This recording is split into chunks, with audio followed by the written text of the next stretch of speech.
it's really up to you. You're going to have to ask yourself, you either do it now or you do it later. And if you do it later, it's really going to suck a whole lot more because all of us, we're all getting older and time is getting more and more precious and your life is ending one day at a time, 1 second at a time.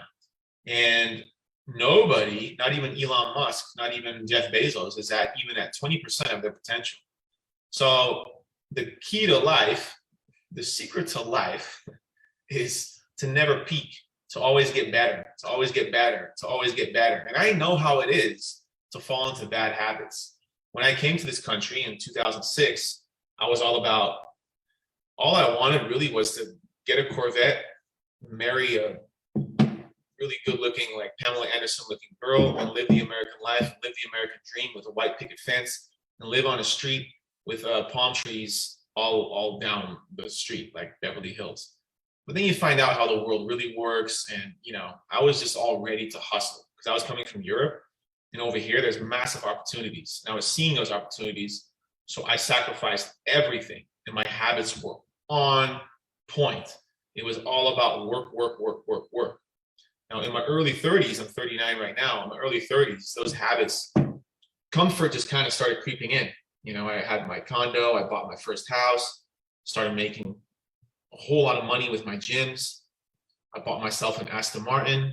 I bought myself a motorcycle. I had like 3 cars, just me living by a single life. And subconsciously, all this comfort crept into my life. Now, I'm just telling you my story because then hopefully you can relate, because otherwise I'm just going to quote like quotes. But slowly but surely, that comfort started killing my good habits. And I started becoming more sloth-like too. And if you want to see like what this really looked like, go to my YouTube channel and go back like 5 years.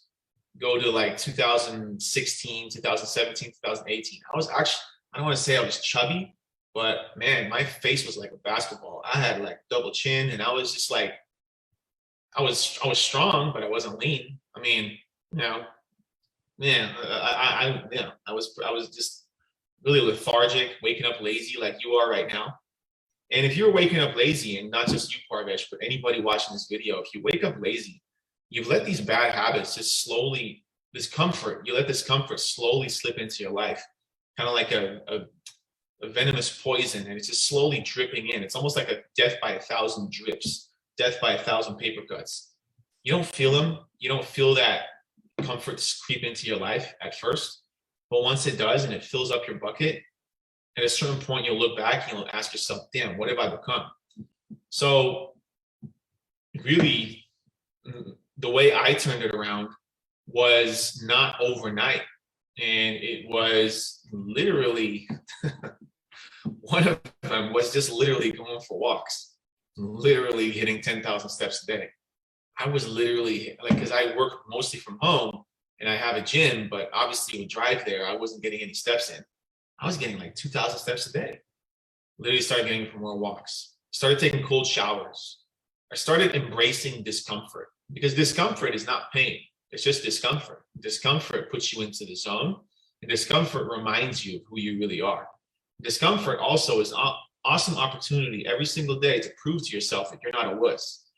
But if you have wuss friends, which very likely you do, because almost everybody's overweight, nobody really thinks for themselves. If you watch the news combined with that, then you're not setting yourself up for success. The way you set yourself up for success is to think for yourself. And when you wake up, you know your reason why. Why do you work out? Why do you do what you do? And you need to have that reason why. And LL Cool J even said it himself. If a man doesn't have purpose, then that man is lost. But even if you look at dogs, if you have I forgot what the breed is. I forgot the breed. But with certain dogs, if you leave them at home and you just let them roam at home in their backyard, they're going to start digging holes because they need to do something with their life. That's why if you throw them a ball, they need to get that ball, and it gives them purpose. You throw them the ball 10 times, they give the ball back. It gives them purpose. But a lot of men and women, they're just, with their lives, they're just digging holes in their backyard for no reason. And they're staying busy, but they're not being productive at all. And then they're 40, 50, And that's how Corvette makes all their sales, because then they buy a Corvette, they grow the goatee, they're still fat, but they just get this attitude of like, well, I didn't do it in my 30s and 40s. But really, your life should be one long line of slight discomfort. Never get comfortable. You can be happy, you can be content, but never get comfortable. And if you're waking up lazy and you're waking up like, oh, you don't want to work out, you're just comfortable. And so coming back to that, you either wait until you get diabetes or, whatever. And then you're going to go all hard. And then you're probably going to opt for a quick fix. And I mean, I've literally been on calls with people that, this lady, she was smoking like a pack of cigarettes a day, and she was only drinking coffee with creamer. That's like her whole meal. And she wanted to get the weight loss surgery, but she wasn't fat enough. So now she's like, I told her my program, and she says, no, she didn't believe my program would work. So people like that exist. So you have to, it's who you become. Anyway, I don't want to beat a dead horse, but it's 100% on you. And who do you want to become? Success is not something you do. Success is who you become. Success is your identity. Success is what you attract by the person you become. And those are Jim Rohn's words. So I hope that kind of helped a little bit. I know you're not on this call, Parvesh, but send me a message when you get that. And in a most extreme scenario, I'll leave you with this. When my mom was going through cancer, going through the cancer ward, walking through the cancer ward and seeing people get chemo, that'll ground you. And I thought to myself, man, there's a lot of people that need to see this.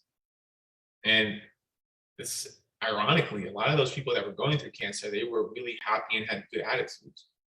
And it's always the family that's suffering. So, oh man, if you only knew how good you have it, living in America. Every day we wake up, we're blessed to be in this the best country in the world.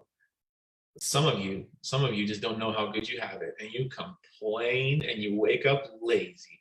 Oh my God. Look at the weather we have. Look at all the stuff we have. We have all the opportunities to make everything you want out of yourself. No, I'm feeling a little lazy today. Jesus Christ.